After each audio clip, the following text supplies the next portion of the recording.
হোক, মূল গল্পে চলে যাই। একদিন হঠাৎ করে আমার জন্য কেমন লাগতেছে, একটুও ভালো লাগতেছে না, বমি বমি ভাব, অস্থিরতা লাগতেছে, দুর্বল লাগতেছে, মাথার ভিতর ঘুরতেছে, বমি বমি ভাব, ভাত টাত কিছু খেতে মন চায় না। আসলে আমরা দুইটা ভাই বোন, আর মা বাবা এরকমটা দেখে সন্তানের ডাক্তারের কাছে না নিয়েও বা কী করবে। যাই হোক, পরের দিন সকালবেলা আমার মা এবং আমার বাবা আমাকে নিয়ে ডাক্তারের কাছে চলে গেল। ডাক্তার সাহেব সব কিছু পরীক্ষা নিরীক্ষা করার পরে ডাক্তার সাহেব বলতেছে আমার মাকে ডেকে যে আপনার সুখবর আছে। আমার মা বলল, এমন কি সুখবর? আমার মেয়ে তা বলতেছে আপনি নানু হতে চলছেন আর উনি মা হতে চলছেন। আসলে এই কথাটা যদি আমার বিয়ে হতো, তাহলে আজকে যদি এই কথাটা শুনতো, তবে আমিও খুশি হতাম এবং সে সাথে আমার মাও অনেক খুশি হতো। তবে আমার তো বিয়েই হয়নি, তবে বাচ্চাটা আসলো কোথা থেকে? আমিও খুব অবাক হয়ে গেলাম এবং আমার মা এই কথা শুনে যেন আকাশ ভেঙে ওনার মাথায় পড়লো। আর আমিও ভাবতেছি এটা কিভাবে সম্ভব, ইম্পসিবল। আমার মা এটা বলতেছে ডাক্তারকে, ডাক্তার সাহেব আপনার কোথায়ও ভুল হচ্ছে, আমার মেয়ের তো এখনো বিয়েই হয়নি। ডাক্তার সাহেব বললেন কি, যেভাবেই হোক, যেখান থেকেই হোক, আপনার মেয়ের বাচ্চা পেটে। কারণ হচ্ছে আমাদের রিপোর্ট কখনো ভুল আসতে পারে না, আর আমরা ভুল দেখিও নেই। প্রয়োজন হয় আপনারা অন্য হসপিটালে যেয়ে দেখেন না, আপনার মেয়ে ঠিকই বাচ্চা কনসেপ্ট করছে। এই কথা শুনে আমার মা আমাকে দরজায় ঢুকতে না ঢুকতেই চুলের মুঠি ধরে উল্টা পাল্টা মার ধর, আরও বকা ঝকা, গালি গালাজ, আরও অনেক কিছু। এবং এমনকি বলতেছে, তুই এই কার শত্রু, কার কলঙ্ক এই পেটে নিয়ে ঘুরতেছিস, আমাকে বল।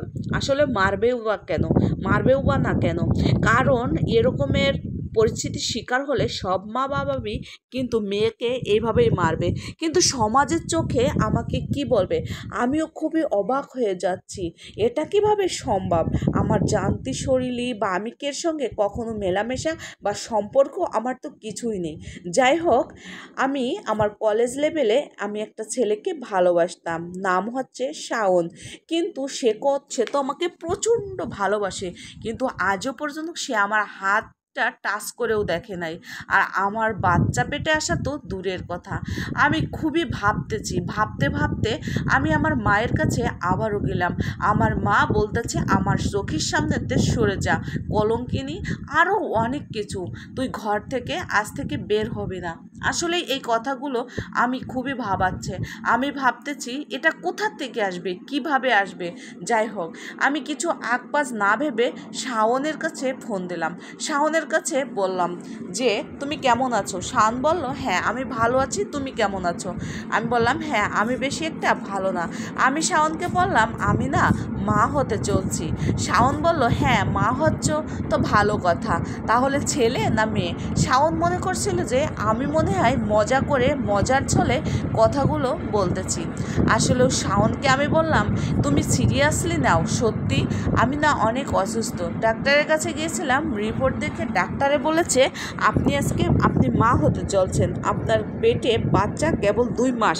শাওন এই কথাগুলো শুনে সে অবাক হয়ে গেল, বলল যে আমি তো তোমাকে টাচই করিনি, আর সামনে মাসে আমাদের বিয়ে, তবে এটা কিভাবে সম্ভব? ও তাহলে তুমি আমাকে ছেড়ে অন্যের পেটে বাচ্চা নিয়ে ঘুরতেছ, তাহলে এই কি হচ্ছে ভালোবাসার পরিণতি? আমাকে বুঝার চেয়ে ভুল বোঝাটা বেশি বুঝলো শাওন। এই বলে শাওনের মাথায়ও বাজ পড়লো। শাওন ফোনটা কেটে দিয়ে চুপচাপ করে থাকলো। আমিও ভাবতেছি এটা কিভাবে সম্ভব, আমার তো এর সাথে জানতে শরীরই কোনো সম্পর্ক নেই। যাই হোক, ভাবতে না ভাবতে আমার মনে পড়ে গেল, ও আমার তো 4 মাস আগে আমি একটা গাড়ি অ্যাক্সিডেন্টে আমার স্মৃতিশক্তি হারিয়ে গেছিল। তাহলে কি এই সুযোগে সরলতা পেয়ে আমার কি কেউ সর্বনাশ করেছে?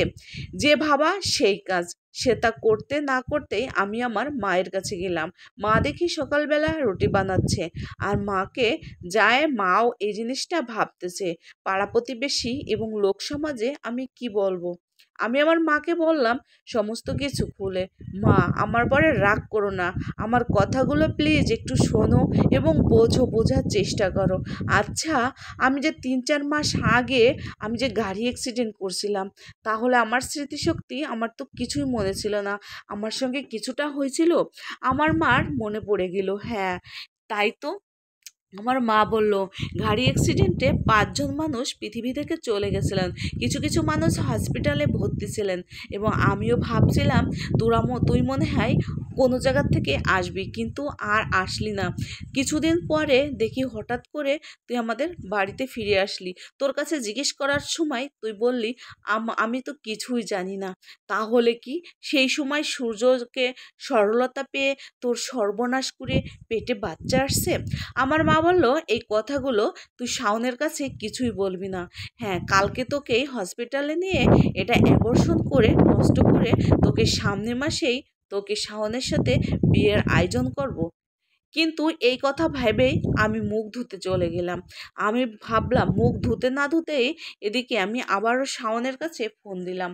আবার ভাবতেছি কথাগুলো তো আমি শাওনকে সবই জানাই দিছি। আসলে আমি মিথ্যা কথা আমি কিছুই সারবো না, শাওনকে সব কিছুই জানাবো। এটা আমার জানতি শরীরে বা জেনে শুনে কোনো কিছুই হয়নি। শাওনকে আমি ফোন দিলাম, তুমি কেমন আছো? শাওন বলল, হ্যাঁ আমি ভালো আছি। এবং আমি শাওনকে বললাম, তোমার কি কোনো জানার প্রয়োজন হলো না এই কথা শোনার পর আমি কেমন আছি, কি অবস্থা? শাওন বলল, এটা শুনে আমার মাথায় বাজ পড়ছে, আমার কিছুই ভালো লাগছে না। আমি শাওনকে বললাম, হ্যাঁ, মা বলছে সকালে ডাক্তার দেখায় অ্যাবর্শন করে